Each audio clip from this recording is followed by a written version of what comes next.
शुभ संध्याकाळ. Good evening everyone.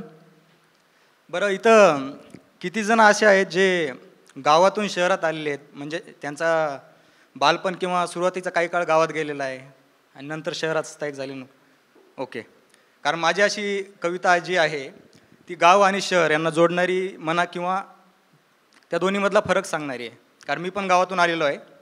तर माझ्या कवितेचं शीर्षक आहे गावाशी तुटलेली नाळ. ठीक.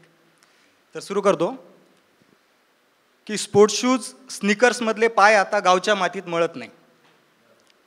स्पोर्ट्स शूज स्निकर्समधले पाय आता गावच्या मातीत मळत नाही आणि गावाशी तुटलेली नाळ आमची जुळता काही जुळत नाही.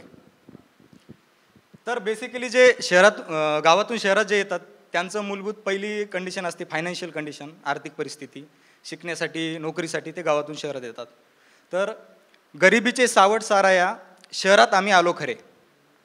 गरिबीचे सावट साराया शहरात आम्ही आलो खरे. भोळे आमचे मन होते आणि निरागस आमचे चेहरे. गरिबीचे सावट साराया शहरात आम्ही आलो खरे.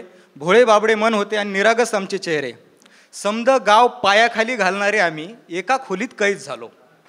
समद गाव पायाखाली घालणारे आम्ही एका खोलीत कैद झालो. एकटेपणाचे रुग्ण आम्ही आणि स्वतःच आम्ही वैद्य झालो.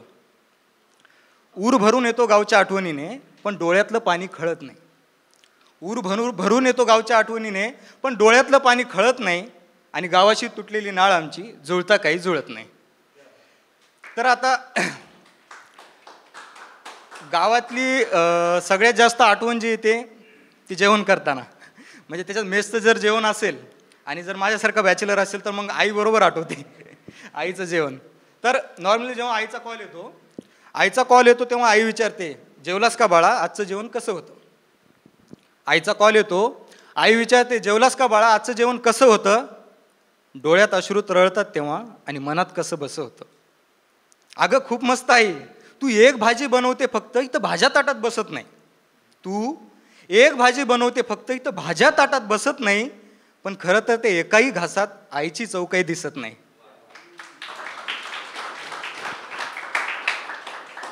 अगं तू एक भाजी बनवते फक्त इथं भाज्या ताटात बसत नाही पण त्या एकाही घासात आईची चव काही दिसत नाही. खोटं बोलतो तिच्याशी पण तो घास काही गिळत नाही आणि गावाशी तुटलेली नाळ आमची जुळता काही जुळत नाही.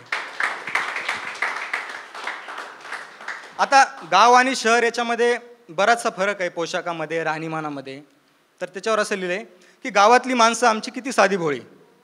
गावातली माणसं आमची किती साधी भोळी. पोशाख धोतर कुर्ता टोपी आणि साधी लुगडं चोळी. गावातली माणसं आमची किती साधी भोळी. पोशाख धोतर कुर्ता टोपी आणि साधी लुगडं चोळी. जात्याचे भरडणे आणि गुरांचे अंबरणे सकाळचा आमचा गजर असे. नॉर्मली गावाकडे फोन वगैरे नसायचे त्यामुळे जात्याचे भरडणे आणि गुरांचे अंबरणे सकाळचा आमचा गजर असे. सूर्यकिरण अलगद आमच्या अंथरुणात शिरत असे. AC ब्लँकेट मिळाले इथे पण ती गोधडीतली ऊब मिळत नाही. AC ब्लँकेट मिळाले इथे पण ती गोधडीतली ऊब मिळत नाही आणि गावाशी तुटलेली नाळ आमची जुळता काही जुळत नाही. आता गावामध्ये आणि शहरामध्ये एक बेसिक फरक असा असतो की गावामध्ये एक कुटुंब म्हणजे गाव नसतं तर एक गाव म्हणजे कुटुंब असतं.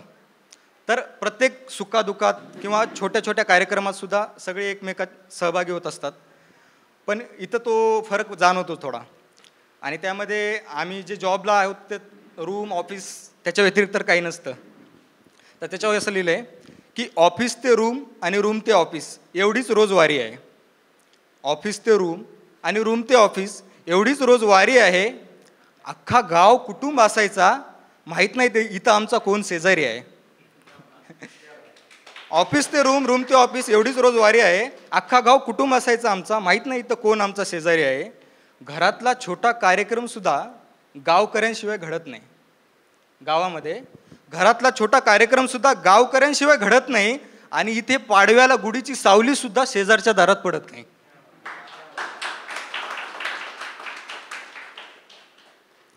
मनमोकळे गावकरी आम्ही इथे एकलकोंडे झालो.